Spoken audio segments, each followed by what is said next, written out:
Seven সিস্টার্সের বিশেষ করে মণিপুরের বিদ্রোহীদের হাতে রকেট লঞ্চার, স্নাইপার আর M16, M4 এর মতো আমেরিকান অ্যাসল্ট রাইফেল। যেখানে পুরো রাজ্য জুড়ে ইন্টারনেট বন্ধ, সেখানে এই বিদ্রোহীরা ব্যবহার করছে ইলন মাস্কের স্টারলিংক ইন্টারনেট। আধুনিক আমেরিকান অস্ত্র, স্যাটেলাইট ইন্টারনেট কোথায় পাচ্ছে বিদ্রোহীরা তা নিয়ে চিন্তিত স্বয়ং নরেন্দ্র মোদী। সেভেন সিস্টার্স নিয়ে খ্রিস্টান অধ্যুষিত রাষ্ট্র গড়ার যে গুঞ্জন আকাশে বাতাসে, সেখানে বাড়তি হাওয়া দিচ্ছে এসব লক্ষণ। পূর্ব তিমুরের মতো তবে কি আরেকটি খ্রিস্টান অধ্যুষিত দেশ গড়ার প্রক্রিয়া শুরু হয়ে গেছে? মিয়ানমার মণিপুরকে ঘিরে হঠাৎ করেই অশান্ত হয়ে উঠছে এশিয়ার দক্ষিণ পূর্বাংশ। খণ্ডবিখণ্ড হওয়ার পথে মিয়ানমার।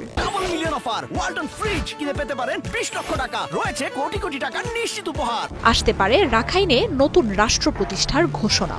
তবে এমন পরিস্থিতিতে বাংলাদেশের সীমান্তবর্তী ভারতের সেভেন সিস্টার্সের মণিপুর রাজ্যেও অস্থিতিশীলতা আর ভাঙনের সুর দিনকে দিন জোরালো হচ্ছে। কিছুদিন আগেই ভারত ভাঙার ডাক দেন মিজোরামের মুখ্যমন্ত্রী লালদুহমা। মোদী সরকার এসব তথ্য চেপে রাখার চেষ্টা করলেও বার্তা সংস্থা রয়টার্স সেভেন সিস্টার্স রাজ্য মণিপুর নিয়ে ভয় ধরানো তথ্য দিচ্ছে। উত্তাল মণিপুরের সাথে মিশছে মিয়ানমার থেকে আসা বিদ্রোহীরা। হাতে এসেছে রকেট লঞ্চার, স্নাইপার আর অ্যাসল্ট গানের মতো অস্ত্র। আর মণিপুরের এমন ভাঙনের পেছনে নাকি কাজ করছে খোদ যুক্তরাষ্ট্র। 1 বছরের বেশি সময় ধরে উত্তাল ভারতের মণিপুর রাজ্য। কুকি ও মেইতেই জনজাতির মধ্যে চলছে রক্তক্ষয়ী সংঘর্ষ। গেল বছরের মে মাস থেকে মণিপুরে শুধু সরকারি হিসেবেই মৃত্যু হয়েছে 260 জনের। ঘরবাড়ি ছাড়া আরও 60,000-এর বেশি বাসিন্দা। পরিস্থিতির নিয়ন্ত্রণে প্রায় লাখ খানেক সেনা নামিয়েছে মোদী সরকার। নভেম্বরে ভয়াবহ সহিংসতার পর নতুন করে 10,000 সহ 22,000 বর্গ কিলোমিটারের ছোট এই রাজ্যটিতে 67,000 সেনা মোতায়েন করা হয়েছে, যার সাথে 30,000 পুলিশের এক শক্তিশালী বাহিনী মিলে 1 লাখের বেশি আইনশৃঙ্খলা বাহিনীর এক বিশাল বহর তৈরি করেছে। তবে তাতে সহিংসতা কমছে না, বরং এখন মণিপুর পরিস্থিতি একেবারেই মোদীর নিয়ন্ত্রণের বাইরে চলে যাচ্ছে। রয়টার্স বলছে, মিয়ানমারে যুদ্ধ করা সশস্ত্র বিদ্রোহী সেনারা সীমান্ত পাড়ি দিয়ে মণিপুরে প্রবেশ করছে। তাদের হাতে রয়েছে স্পর্শকাতর অস্ত্র, যার মধ্যে rocket launcher, machine gun, M16, M4A1, AK-47 এর মতো স্নাইপার ও অ্যাসল্ট রাইফেল রয়েছে। সশস্ত্র বিদ্রোহীদের সাথে এসব অস্ত্রের বেশিরভাগই মিয়ানমার থেকে ভারতে প্রবেশ করেছে। রয়টার্সের সাথে আলোচনায় নাম প্রকাশ না করে ভারতের আইনশৃঙ্খলা বাহিনীর কর্মকর্তারা জানিয়েছেন, নিয়ন্ত্রণে আসা তো দূর, মিয়ানমার থেকে আসা বিদ্রোহীরা যোগ দেয়ায় আরও ছড়িয়ে পড়েছে মণিপুরের সহিংসতা।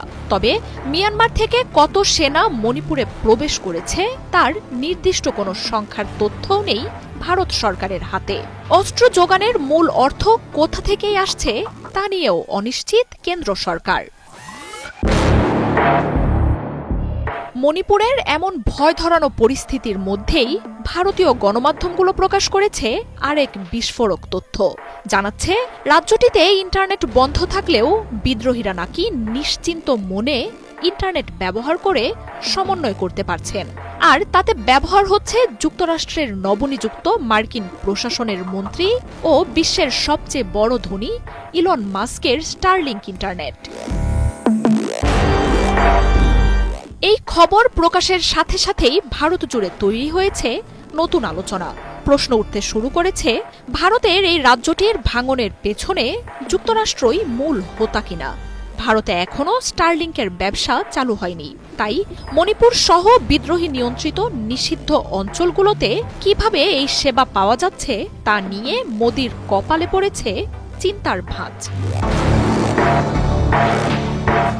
গেল কয়েক বছর ধরেই ভারতের উত্তর পূর্বাঞ্চলে খ্রিস্টান রাষ্ট্র গঠনের গুঞ্জন শোনা যাচ্ছে।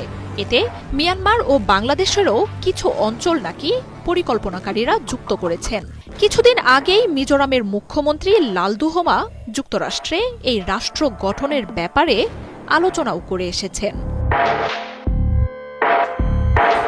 বিশ্বের বিভিন্ন দেশ সফর করে বেড়ানো মোদি কেন 2 বছরেও নিজ দেশের রাজ্য মণিপুর সফর এড়াতে চাইছেন তা নিয়েও তৈরি হচ্ছে অস্পষ্টতা। এমন পরিস্থিতিতে মিয়ানমারের রাজ্যগুলো বিদ্রোহীদের নিয়ন্ত্রণে আসার তথ্য শোনা যাচ্ছে। এসব বিদ্রোহীদের সাথে যুক্তরাষ্ট্রের যোগাযোগ রয়েছে বলে গুঞ্জন রয়েছে। এমন পরিস্থিতিতে মিয়ানমারের সীমান্তবর্তী মণিপুরেও অস্থিতিশীলতা দিন দিন ছড়িয়ে পড়ছে। তাই ভারতের ভাঙন, নতুন খ্রিস্টান রাষ্ট্র গঠন আর এতে যুক্তরাষ্ট্রের জড়িত থাকার তথ্য কতটা সঠিক তা হয়তো আসছে দিনগুলোতেই স্পষ্ট হয়ে উঠবে। মার্জিয়া উপমা, ৭১।